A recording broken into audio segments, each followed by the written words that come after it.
বলছি তখন থেকে যে ফোনটা ঘাঁটছো, ফোনটা নিয়ে ব্যস্ত আছো, মাকে নাকি কোথায় ঘুরতে নিয়ে যাবে। তো যাও, মাকে নিয়ে যাও, নাহলে মাকে বলে তো কখন যাবে। এই বেচারি বলো না কত সুন্দর বসে আছে, অপেক্ষা করছে। দাঁড়া দাঁড়া, থামো থামো থামো।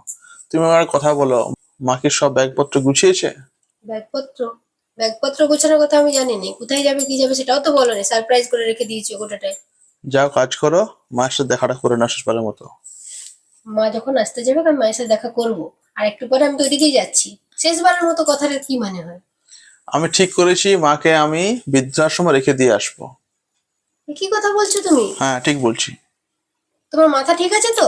ঠিক আছে, আমি তাই মাকে বললাম যে মা তুমি ব্যাগপত্র গুছিয়ে নাও। মা জানে না, আমি বললাম তোমাকে ঘুরতে নিয়ে যাবো। আমি এখন যাচ্ছি, মাকে নিয়ে যাবো গাড়ি করে, ওখানে রেখে দিয়ে আসবো, চলে আসবো ওখান থেকে। কি সব পাগলের মতো কথা বলছো, আমি তো তোমার কথার কোনো মানেই বুঝতে পারছি না। মানে বুঝতে পারছি না? শোনো, আমি যা করছি ভালোর জন্যই করছি, তোমার সুখের জন্য করছি।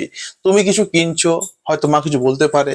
তুমি হয়তো কিছু রান্না করবে, হয়তো মা কিছু সেখানে নাক গলাতে পারে। আমি চাইছি যে আমি, তুমি আর বেটু থাকবো এই ঘরের মধ্যে। মাকে আমি দিয়ে আসবো বৃদ্ধাশ্রমে। একটা কথা বলছি শোনো, আমি মায়ের সাথে সবার সাথে ভালো করে সুখে শান্তিতেই আছি। আর কাউকে আমি বৃদ্ধাশ্রমে ছেড়ে এসে মাকে বাবাকে রেখে আমি একা একদিনে সুখ ভোগ করতে পারবো না। আমার অমন সুখের দরকার নেই। সবাই মিলেমিশে থাকবো, ওটাতেই সুখ। আর যদি দুটো একটা কথা হয়েইছে তো হয়েছে, কথা হলো, কথা পুরালো। তুমি সব কথা এত কেন ঢুকছো বলো তো? আর মাকে বৃদ্ধাশ্রমের কথা একদম মায়ের কানে দিবে না বলে দিলাম, এইসব কথা ভুলে যাও। আমি এমনিতেই ভালো আছি। আর যাও, কোথায় নিয়ে যাবে ঘুরতে নিয়ে যাও, ওটাই বেশি ভালো হবে, যাও। তুমি না দিন দিন বদলে যাচ্ছ। বিয়ের সময় তুমি এমনি ছিলে না, আর অনেক ভালো ছিলে, অনেক ভালো ভাবতে। তুমি মাকে নিয়ে আজকাল দেখছি আহ, সব সময়। সব সময় বেশি জ্ঞান দিও না তো। আমার মা, আমি যা ইচ্ছা করতে পারি। না, তোমার মা হতে পারে, কিন্তু সামাজিক কোনো কাজ করছো না, এটা অসামাজিক কাজ করছো। মা বাবা সব সময় আমাদের সাথে থাকুক, পাশে থাকুক, এটাই সবাই চায়। এটা আবার কিরকম কথাবার্তা, বৃদ্ধাশ্রমে দিয়ে আসবে? হ্যাঁ, চ বিল্টু চ, যাবি রে? আমি কখন থেকে রেডি হয়ে বসে আছি। ঠিক আছে মা, চলো চলো ঘুরে আসি, চলো চলো চলো চলো চলো। মা শুনো শুনো, দাঁড়াও মা, কোথাও যাও না তুমি। তুমি ওর সাথে কোথাও যাও না, আমি তোমাকে অন্য জায়গায় ঘুরতে নিয়ে যাবো, ওর সাথে যেতে হবে না। তুমি বেশি বকবক করো না, আর মা বাড়িতে ঘুরে আসছি। চলো মা। দাঁড়া, হুম। মামা বাড়ি কোথায় যাবি? তুই নাকি আমাকে বৃদ্ধাশ্রম নিয়ে যাবি। আমি তো বসে বসে সব শুনছিলাম যে তুই বৃদ্ধাশ্রমের প্ল্যান করেছিস। অন্তরায় তো বাধা দিচ্ছে। চল বাবা চল, আমাকে বৃদ্ধাশ্রমে দিয়ে আসবি চ। আমি তোদের অনেক বোঝ হয়ে গেছি তোদের সংসারে। চল চ, আমি এখানে ভালো থাকবো, আমাকে না বৃদ্ধাশ্রমে না দিয়ে না, আসবি। আমি এটা এমনি বলেছি, যা, কোনো ইয়া করো না।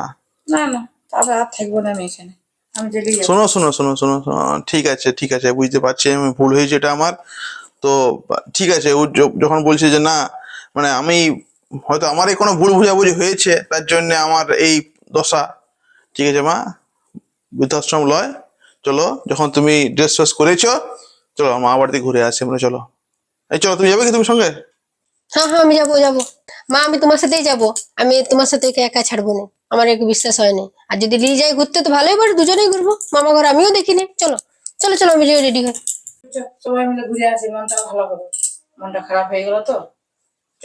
আজকে তোমার জন্য আমি মায়ের চোখ খারাপ হয়ে গেল, খুশির জন্য, তোমার আনন্দের জন্য আমি ভাবলাম মাকে আমি পাঠিয়ে দেবো বৃদ্ধাশ্রম, আর তুমি আজকে আমাকে মায়ের সামনে খারাপ করে দিলে। তুমি ঠিক করলে না।